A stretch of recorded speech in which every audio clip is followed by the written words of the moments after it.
अब हम एक विशेष बात कह रहे हैं। वो विशेष बात ये है, गुरुदेव भगवान की कृपा के बिना भगवान में भगवान नहीं दिखेंगे, पाषाण दिखेगा या धातु दिखेगी या कोई जड़ वस्तु दिखेगी। और सद्गुरुदेव की कृपा के बिना गाय में भगवान का दर्शन न होकर पशु का दर्शन हो। और गुरुदेव कृपा कर दें तो, गुरुदेव कृपा कर दें तो गाय में भगवान का दर्शन नहीं, गाय में भगवान की भी भगवान का दर्शन होगा। यह समझ में आएगा। जो गुरु महाराज कृपा कर देंगे तो यह समझ में आएगा, हम सबके आराध्य उपास्य भगवान रामकृष्ण नारायण और रामकृष्ण नारायण की भी आराध्या उपास्या पूज्या गौ माता। इसलिए भगवान के भी जो भगवान है उसका नाम है गौ माता। और महाराज जी प्रमाण है। बताइए, यदि श्री गुरुदेव भगवान की कृपा न होती तो गो सेवा में जुड़ते, गाय के प्रति भाव आता?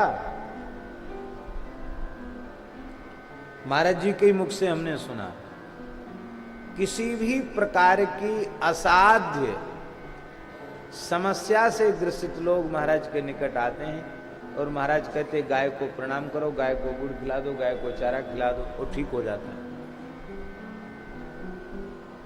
इससे अधिक और महिमा क्या होगी?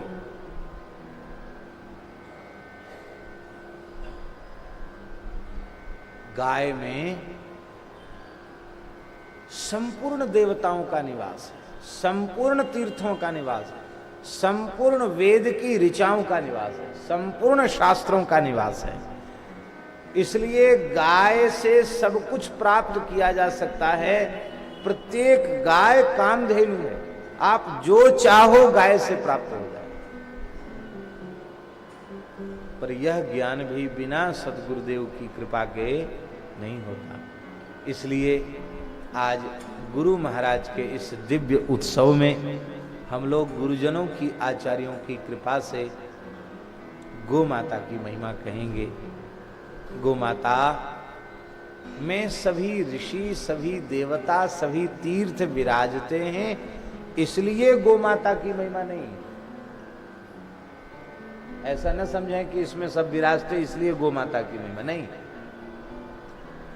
ये देवता, ऋषि और तीर्थ अपने को पवित्र बनाने के लिए गौ माता में निवास करते हैं। ये गौ माता के श्री अंग में विराजमान होकर अपने को धन्य मानते हैं। गौ माता की महिमा में कोई अंतर नहीं पड़ता। बहुत से लोग समझते गाय की महिमा इसलिए है क्योंकि गायों में संपूर्ण देवताओं का निवास है। नहीं, देवताओं की महिमा इसलिए है कि वे गाय में निवास करते हैं। तीर्थों की महिमा इसलिए है कि वो गाय में निवास करते हैं। ऋषियों की महिमा इसलिए है वो गाय में निवास करते हैं। वेद के मंत्रों की महिमा इसलिए है वो गौ माता में निवास करते हैं। और तो और किसी की महिमा कोई जाने न जाने, लक्ष्मी की महिमा तो सब जानते हैं कि नहीं?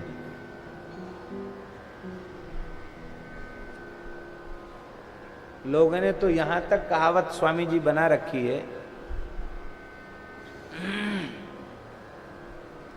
कि दामोदर बैठे रहें और दाम करे सब काम।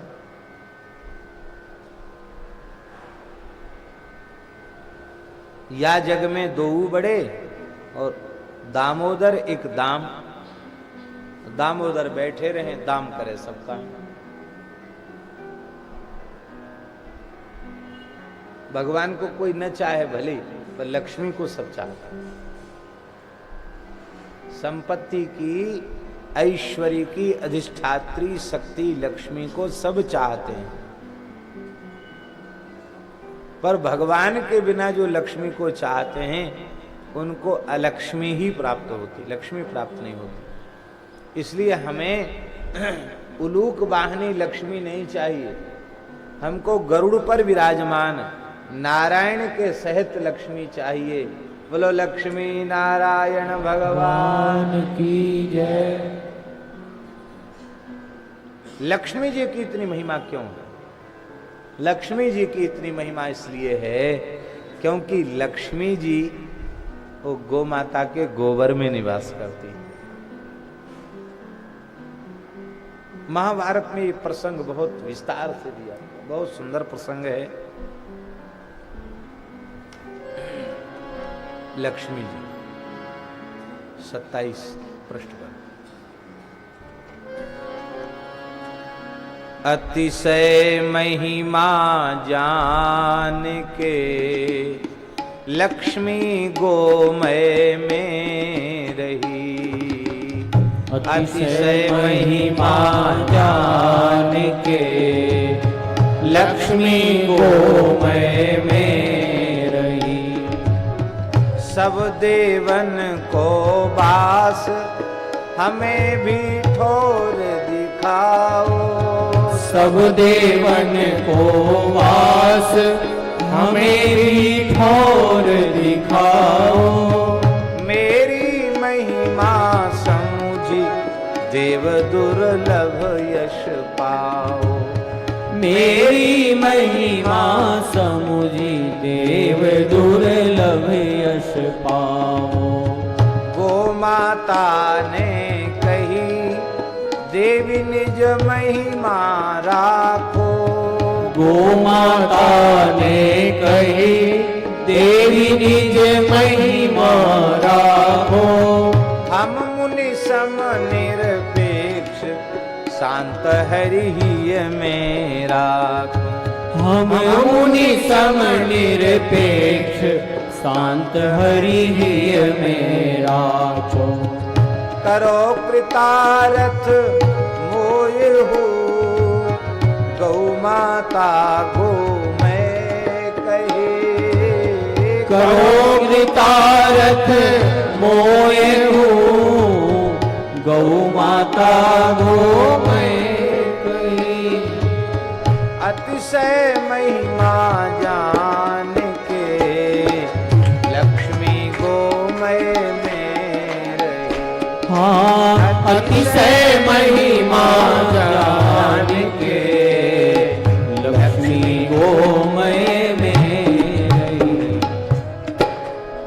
अत्यंत महिमा को जान करके लक्ष्मी जी ने गोबर में निवास किया। गोबर क्या है? हमारे ब्रज के महान संत पूज्य बाबा श्री ठाकुरदास जी महाराज कहते थे, महान गोभक्त संत बाबा ठाकुरदास जी कहते थे, अरे सीधा साधा अर्थ गोबर, बर माने वरदान। किसका वरदान? बोले गौ माता का वरदान। क्या है? कहते गोबर। गोबर गोबर है, बाबा कहते थे गोबर गोबर है, गौ माता का वरदान है ये। यद्यपि शरीर के अवशिष्टांश को मल कहते हैं, किंतु गौ माता का यह गोमय मल नहीं अपितु मल शोधक है। और ये बर है। बर इसलिए है कि सब चीज हमको धरती से प्राप्त होती है और धरती माता का आहार गोबर है। बिना गोबर के धरती हमको कुछ नहीं दे सकती।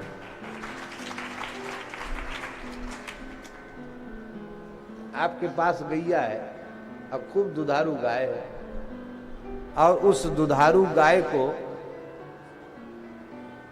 खुराक दी न जाए और आप दूध काढ़ो, कितने दिन तक दूध काढ़ लोगे? धरती माता का आहार गोबर गोमूत्र है। यदि वो आहार धरती को नहीं मिलेगा दीर्घकाल तक, तो इस धरती से हम कितने दिन तक अन्न खा लेंगे? महाराज, सारे धरती ऊसर बंजर हो रही है। रासायनिक खादों के दुष्प्रभाव से बहुत विकट परिस्थिति पूरे देश में नहीं पूरे विश्व में आ गई है। और हमने तो जानकार लोगों से यह सुना है कि भारत के बाहर के देश अब सजग सावधान हो करके वे अपने यहाँ रासायनिक छिड़काव, रासायनिक खादों का प्रयोग बंद कर रहे हैं। वे ऑर्गेनिक खाद, जैविक पंचगव्य आधारित खाद बनाने की विधि सोच रहे हैं। और वहां ऐसी दुकानें भी बाहर खुल चुकी हैं जो जैविक खाद से उत्पादित फल, साग सब्जी, वो अन्न आदि वो अधिक कीमत पर लोग खरीद रहे हैं उत्तम स्वास्थ्य के लिए। यदि समय रहते हम लोग सावधान नहीं हुए तो धरती से एक अन्न का दाना भी प्राप्त नहीं होगा, और बिना अन्न जल के सृष्टि रहेगी नहीं रहेगी। इसलिए गोवर, गो माता का वर है, वरदान है गो माता। बाबा कहते थे गोबर गोबर है, गाय का वर है, वरदान है। महाभारत में कथा आती है, गो माता का प्राकट्य दिवाली के दिन हुआ। कार्तिक अमावास्या के दिन, जिस दिन दीपावली होती है, प्रातः काल गो माता का प्रादुर्भाव हुआ और सायंकाल प्रदोष वेला में भगवती लक्ष्मी जी का प्रादुर्भाव। लक्ष्मी जी का जन्म संध्या काल का है, इसलिए संध्या के समय सभी लोग लक्ष्मी पूजन करते हैं। पर एक ही दिन समुद्र मंथन से गो माता भी प्रकट हुई और सुरभि माता भी प्रकट हुई, पर गौ माता भी प्रकट हुई और लक्ष्मी माता भी प्रकट हुई। तो लक्ष्मी माता प्रकट हुई संध्या को और गौ माता प्रकट हुई प्रातः काल। तो गौ माता अग्रजा हुई और लक्ष्मी जी अनुजा हुई। गाय बड़ी बहन है और लक्ष्मी छोटी बहन। महाराज माता पिता एक ही है, समुद्र से पैदा हुए हैं।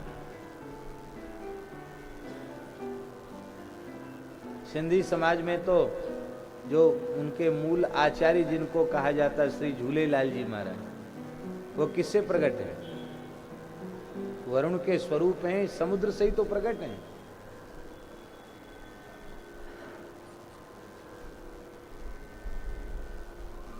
वैसे तो सबकी गाय है, मनुष्य मात्र की गाय है, जीव मात्र की गाय है, लेकिन सिंधी समाज का तो ये सौभाग्य है कि उनके मूल आचार्य झूलेलाल जी भी समुद्र से प्रकट हुए और गो माता भी समुद्र से प्रकट हुई।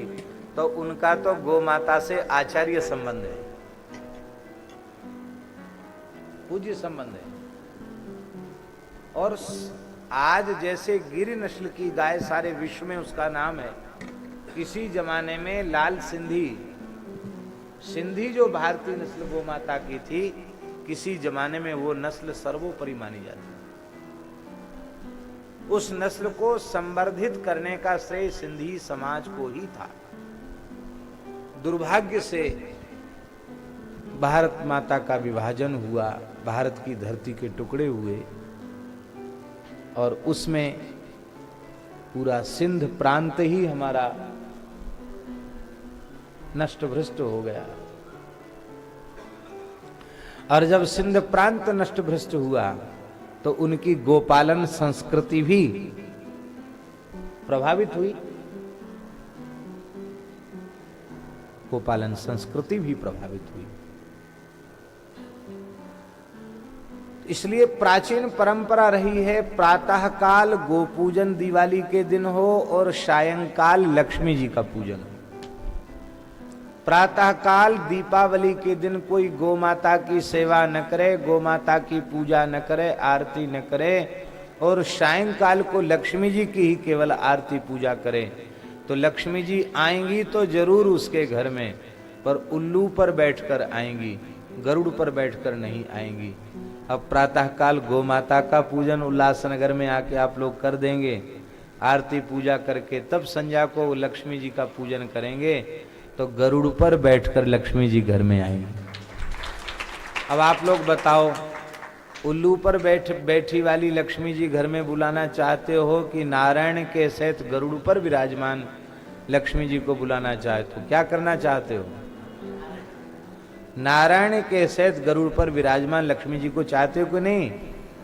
तो आज ही पक्का निश्चय कर लो गुरु महाराज की सन्निधि में कि हम यहाँ रहेंगे तो ठीक है, अन्यथा कहीं भी रहेंगे, संभव हो सकेगा तो प्रयास पूर्वक हम प्रत्यक्ष रूप से प्रातः काल गो माता की पूजा करके, गोग्रास अर्पित करके तब सायंकाल को लक्ष्मी पूजा करेंगे। बिना गो पूजा के लक्ष्मी पूजा सफल नहीं है, ये हमारे शास्त्रों में लिखा है। और पहले संपूर्ण भारतवर्ष में ये परंपरा थी, अभी भी मध्य प्रदेश में ये परंपरा है। दिवाली के दिन वहां जितने गोपालक हैं गाय को स्नान कराते हैं, श्रृंगार करते हैं। प्रातःकाल हर व्यक्ति गैया का पूजन करता है, केवल गाय का नहीं, अपने संपूर्ण पशुधन का पूजन करता है। और उस दिन बछड़ा गैया दुही नहीं जाती है, चरने भी नहीं भेजते हैं, वहीं पवाते हैं उनको। और दिवाली के दिन पूरी थाली सजाकर उनको पवाई जाती है। उस दिन कच्ची रसोई नहीं बनती घर में, खीर पूड़ी वगैरह बनती है। और गौ माता को जिमाया जाता है, पहले गौ माता को थाल परोस कर जिमाया जाता है। ये परंपरा आज भी है। और उस दिन बछड़ा बछिया को छूट कर दूध पीने दिया जाता, धार नहीं काढ़ी जाती है। इस परंपरा का पुनः पूरे भारत में, पूरे विश्व में प्रचार होना चाहिए, जहां भी भारतीयता का आदर करने वाले लोग हैं। तो लक्ष्मी जी का प्रादुर्भाव संध्या को हुआ और गोमाता सुबेरे ही प्रकट हो गई, इसलिए गोमाता में सब देवी देवता निवास कर गए, लक्ष्मी जी बिचारी पीछे रह गई। लक्ष्मी जी सबसे पीछे गोमाता के पास पहुंची और लक्ष्मी जी ने कहा, सब देवन को वास हमें भी ठौर दिखाओ। आपके संपूर्ण शरीर में देवताओं ने, तीर्थों ने निवास किया है, हमको भी कोई जगह बता दो, हम निवास करें। गोमाता ने कहा, जैसे सब बस गए से आप बस जाओ। बोले, गोमाता कोई जगह खाली हो तब ना हम बसें, आपके रोम रोम में सब बस गए हैं, अब हमारे लिए कोई जगह खाली नहीं है, अब रिक्त स्थान नहीं है, खाली स्थान नहीं है। लक्ष्मी जी ने कहा, आप हमें पहचानती नहीं है हम कौन हैं, इसलिए आप हमको नहीं आदर दे रही हैं। अरे कोई बड़ा आदमी होता तो उसके लिए जगह बनाई जाती, जगह खाली करो, यहां अमुक महाराज जाके बैठेंगे। अब यहां बहुत भीड़ हो, बिल्कुल जगह ना हो, अब कोई महापुरुष आ जाएंगे तो आप कहोगे कि नहीं, अरे भाई आगे पीछे हो, कैसे भी करके इनको जगह बनाओ, ये महात्मा है, बड़े महात्मा है, बैठने की जगह करो, आप कहेंगे कि नहीं कहेंगे। तो लक्ष्मी जी ने कहा, आप हमें पहचानती नहीं है, नहीं आप हमारे नाम को पहचान जाएंगी, हमारी महिमा को पहचान जाएंगी तो और से कहेंगी सब खाली करो, और अब तो लक्ष्मी जी ही हमारे में निवास करें।